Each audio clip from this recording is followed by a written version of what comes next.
Wala gyud mo lupig sa Bigante Plus guys. Oh. Bisa ningon ani ra ni siya na sa gahi nga area pero Bigante Plus. Hmm.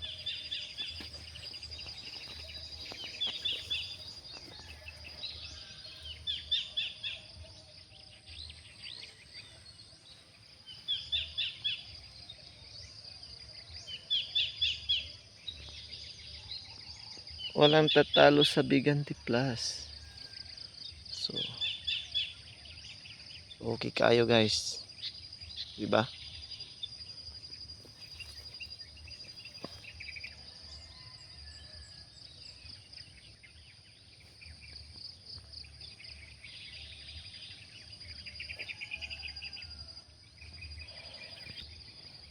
Hmm. Uhay pa imo. Mo ni siya performance sa Bigante Plus labi na maayo ang panahon guys. Mga ka-farm. Din yung naani pud ang distancing. Ang gusto mo ug gamay ra mo ka ng kuan. Nya ingon ani ang inyong distansya, okay kaayo pud ang abot. Lagyon lang ninyo.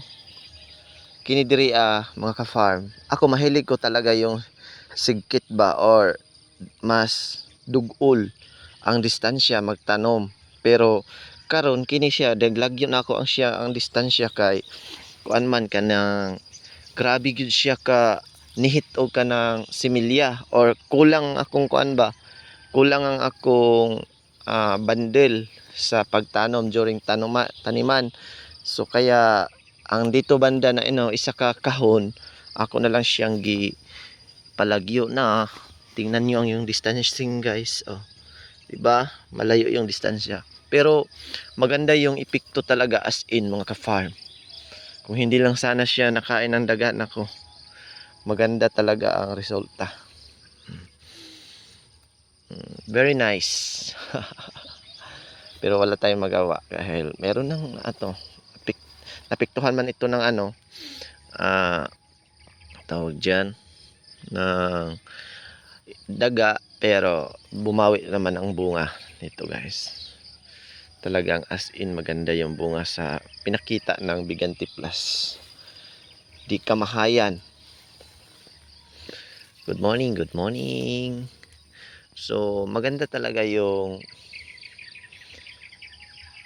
sa umaga tayo pumunta, makita natin yung kagandahan ng palay.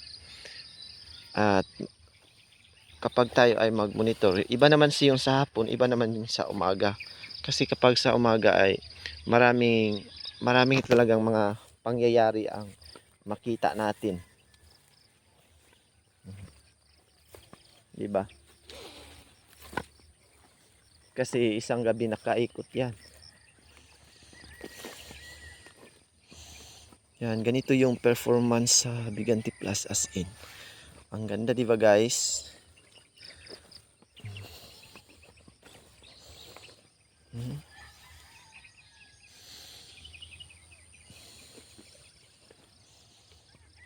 Napaka wow. Wow na wow. Ba? Wow na wow na wow.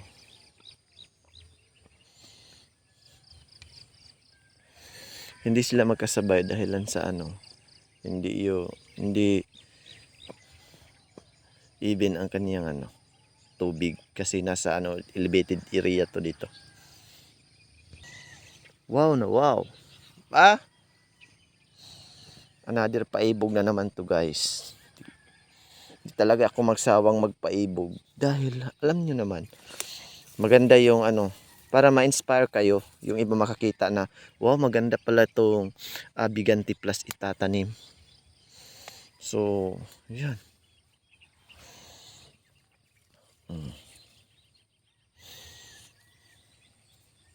Hindi man natin ma-perfect yung panahon. Pero tuloy pa din tayong lumalaban, guys. Kung may kaagaw man tayo, katulad ng mga pisting daga, sitla talaga yung kaagaw natin, pero kailangan tayo yung lumalaban. Yun lang talaga yung encouragement na ating ipapakita sa mga lahat ng farmer, dahil yung iba ay ako naman minsan ay medyo ah, minsan ay parang madismaya ako. Dismayado ako dahil sa mga mga kaganapan na nangyayari dito sa amin, lalo na sa mga daga. Ayan, katulad niya. Mm. Yung nasa gitna na yan guys, yung sa gilid na lang yung may bunga talagang maganda. Dahil naubos talaga yan ni daga. Ngunit wala tayong magagawa, nandiyan na yan. Kaya bawi na lang tayo sa susunod na cropping guys. Yan. As in, maganda talaga yung pinapakita. Dito yung nauna Bis nasa yung nasa elevated area talaga guys, ay madali yung process nila. Madali yung process ng paghinog. Unlike dito sa magkasabay lang to sila itinatanim. 'Di ba? Yung dito hindi pa nakaangat lahat Hindi pa nakaangat lahat. Basta dito ay maganda talaga ang Biganti Plus. Tapos kapag ganito palagi yung performance sa itinatanim natin, tapos walang guys, ay nako, to croppings kaya lagpas ng dito sa area ko guys, 2 cropping or 1 taon, kaya aabot ng 1,000,000. Yan.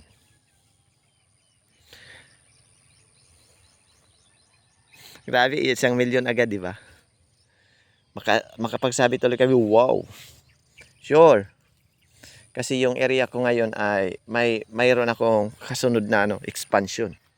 So yung expansion ko ay kapag ganito yung area na kapag ganito yung ipinapakita palagi sa aking tanim, kahit ganito lang guys, kahit ganito lang ang performance na ipinapakita sa bawat taniman ko, bawat cropping, talagang sureable na yung 450 to 500. Kasali na yung expansion ko. Kasi yung expansion ko dito na area sa rice is aabot ng guys, aabot ng almost 1 hectare. So total of area ko dito ngayon is 3 hectares. So 4 hectares na lahat. So yung 4 hectares ay aabot yun ng 450 to 500. So yung 500 is makaabot yun ng basta maganda yung resulta. Tingnan nyo guys dito, kapag ganito yung bunga, di ba? Saan nga kayo maghahanap ng ganyang bunga? Biganti Plus to na variety mga ka-farm ha. Maganda talaga yung morning natin Sana tuloy-tuloy na to mga ka-farm dito sa Pilipinas. Wag na lang yung nang pansinin muna yung bagong tanim ha. Tinaniman ko yung fish pan ko kasi alam nyo guys, maganda yung sikat at maaliwalas naman yung kalangitan.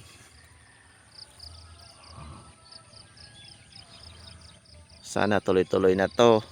Straight lang 3 months, masaya na ako guys.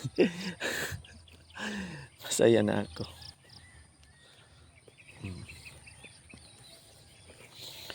Grabe guys. Di ba? Ay, naglansonis. Oh my God.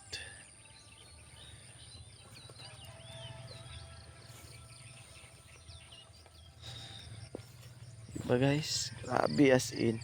Nainganyo kog maayo diri Nainganyo kog maayo diri.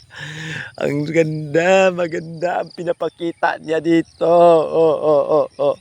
Sayang. Grabe guys. Ay.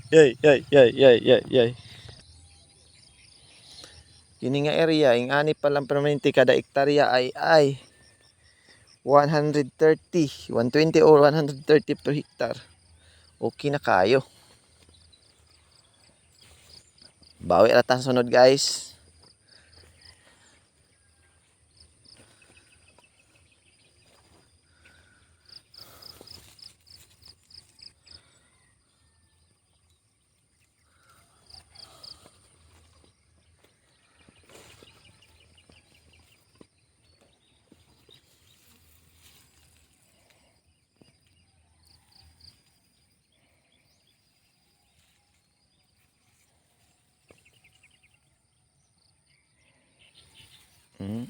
Tinaw kayo.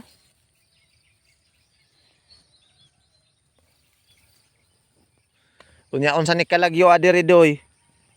Mao ni sa kanang naay ginareklamo ni John nga ang kalagyo sa mananumay.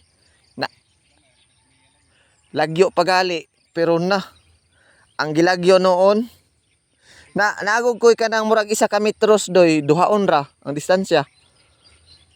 Pero mao naman hinoy daghan kaayo oh. Mao naman hinoy daghan kaayo, gamay ra 30 ka kanang saha. Na kanang diri aw nga murag akong gihimong linsa ba. Dagko naman hinuon kay punuan halos, minglok. Ha? Nao.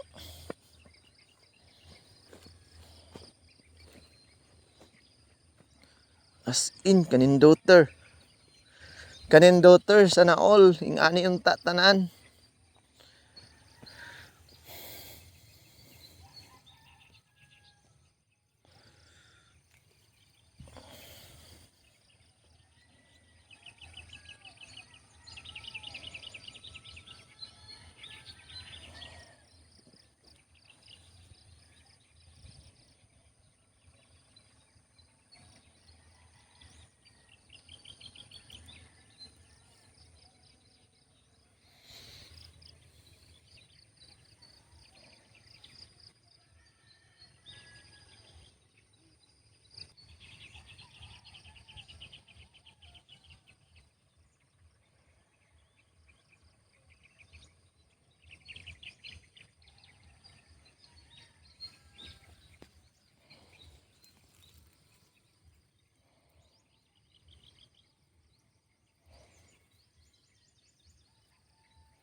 Nya nay murag mga sagol pero kauban ra sila.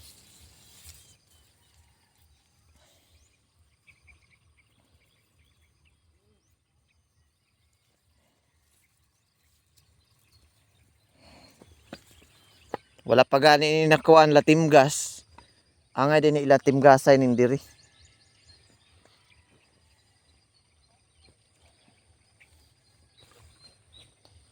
Latimgas.